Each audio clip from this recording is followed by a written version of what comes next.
Good morning. Uncle Jesse here. Hi guys, what y'all doing? I'm just hanging out like a hare in a biscuit, waiting on somebody to eat me. Anyway, hope everybody's doing good this fine morning. Got a good whiff of the herbicide and insecticide going on next in the field right there next door. Well, I say next door, hell, it's 10 feet away. Anyway, they out there spraying the rice. Man, that brings back memories when that skunk smell hit me from that herbicide. Or I think it's a herbicide insecticide combination. But yeah, that stuff smells horrible. I forget what it's called. I don't remember. Anyway, rice is looking good. We got a few updates. I say updates. Probably nobody cares, but who the hell cares? I don't care either. Anyway, we got a new little toy. Here, let me switch you around. You can see the rice. It's looking mighty good out there in this beautiful morning. I'll give you a bird's eye view in a little bit. But anyway,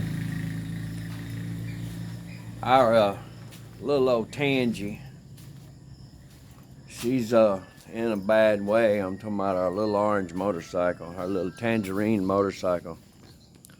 She's in a foul mood since I dumped her in that mud hole. She well, you got the seat up, bro? You got the seat up? Yeah, she ain't too happy here. Good morning, Bubba. She broke the rod from the pistons, what I'm thinking. I was going to town to get some water, and she said pop, and that was it. But after I dropped her in that mud hole and she hydrolocked, she had like a mild ticking knock. And I told Zia, I said, baby, and it locked up. But after I got the water flushed out of the piston, I took it apart and took the spark plug out and turned it over by hand, because it completely locked up. It hydrolocked something fierce. It was running when it dropped down in that mud hole, and I was riding up on the edge, and I knew it was a big mud hole. I didn't know how deep it was, but evidently caribou had been wallering in it. They're about 2,500 pound animals and bigger. They're huge, this tall, some of them. And probably a big old caribou had been wallowing around in that mud hole in the middle of the dirt road and had it wallowed out really deep. It was about waist deep to me. And they had a little dirt edge around the outsides of the roads.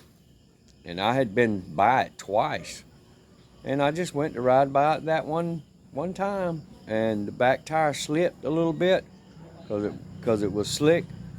And it slid right off in that damn water and flipped over, and I went for a mud bath, dive head first into the water. Well, it laid over on its side in that water, and it almost covered the whole bike, and it stayed running, and it sucked water up in the breather into the piston and hydrolocked it. But I got it cleaned out and everything, and turned it over a few times with a wrench to get the water pumped out of it. It's the only thing I could think to do. Hell, I didn't have no tools to take it apart and clean it properly. And then I took some machine oil, and real thin oil like you put in a sewing machine, 3-in-1, and I put it in a straw and drizzled it down in the cylinder, and then I turned it over and over again by hand to make sure it was good and lubricated. Well, the good thing about it is it didn't get water in the crankcase oil, but just in the piston. And so I got the water cleaned out of the cylinder, and put a little bit of oil in there and dried the spark plug up, turned it over, and then I hit the key and turned it over real fast, and blowed everything out, put the spark plug back in, and she fired right up, smoked like a damn freight train for about 15 minutes. And then it cooled, quit smoking, and it had that tick, tick, tick, tick, tick, tick, knock, knock, knock, knock. It wasn't really a knock like a engine knock, but I guess since it's such a small engine, it had a knock, it had a tick. But I said, yeah, I spun a bearing or broke a bearing or busted the ball bearing or something. Because, these little engines got ball bearings in them. They don't have sleeve bearings, cast bearings like regular automobiles do.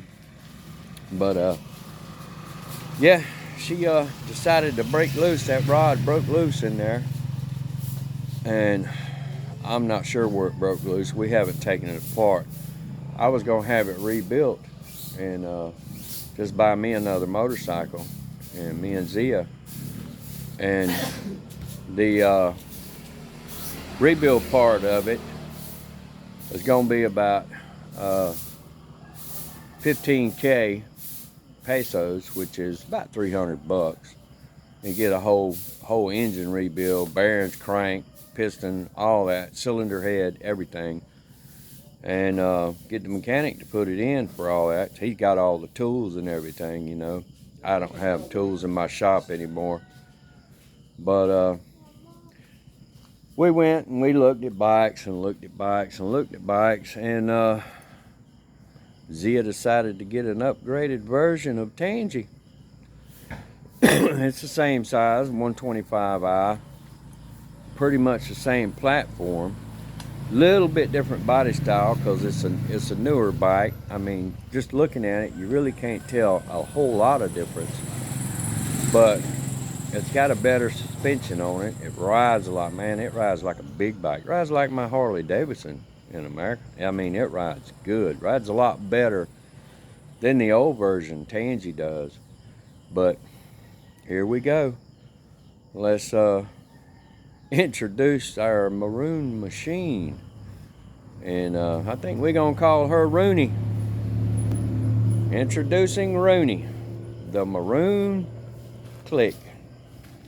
She is a sweet little thing. Like I said, she's got bigger tires on her, fatter tires. I don't think they're any taller, but she's got fatter tires on her, and she's a brand new model update, latest version. She's got the box cover. Tansy didn't have the covers on the box here like this one. And she's got a box cover, and it's waterproof. You got a little phone charger in there. You just hook your phone up to it. And when you clip the cap on it when it's not in use. And she's a pretty good little old sport model there. You just clip that like a cabinet. But yeah, we got us a new little click. And the reason I went and got the same one, I was gonna get the 160. They got a new 160cc click. This is the 125i click, which, it's pretty fast. I had a 150 in Cebu, but they don't offer the 150 anymore. I don't know why. They went to a 160, and it looks a little different in the front end. Good morning, Tan. That's Zia's nephew. Anyway, they look a little different in the front end, the headlights and all on the 160. And it's got the same size tires as this one does. And we went to look at them, and of course I won't get into the details of that, but you know, I don't know what it is. I had to, bye-bye, Bubba. He was waving bye-bye. I don't want to get into the details because I don't want to talk bad about nobody, and I really don't like to talk bad about people. I don't care who you are. But we just didn't seem to get no satisfaction. They didn't want to finance Zia a motorcycle. And the reason I financed this is because, well, the main reason is I'm broke. Hell, we building a fucking house. But anyway, I want to build Zia's credit. So later on in life, she can just go down to her bank and borrow money. And if she, you know, borrows money from different little places and builds up her credit and all that, she'd go down to the bank and borrow a little bit of money, signature loan, without having to go through these places, and then she can go pay cash and get a better rate. But anyway, Zia bought this one for me in her name, and we gonna ride her. We going to the mountains today. We'll have another video later on this afternoon for y'all to watch. But I figured I'd give y'all the update, the lowdown on the hoedown. And you guys be good out there. And y'all stop trashing one another. You know, it's that's pretty horrible when you get on your YouTube channel and tell blatant ass lies about people. I mean, you know, come on now. Really? You gonna lie and threaten to call the police? You got people calling the police all over the place, and the police is like, listen to these retarded bastards. We done checked it out one time. I don't know what these people want. They keep calling and keep calling. Man, you bunch of Karens, boy. Y'all killing me. But anyway, y'all take care of one another. Good day.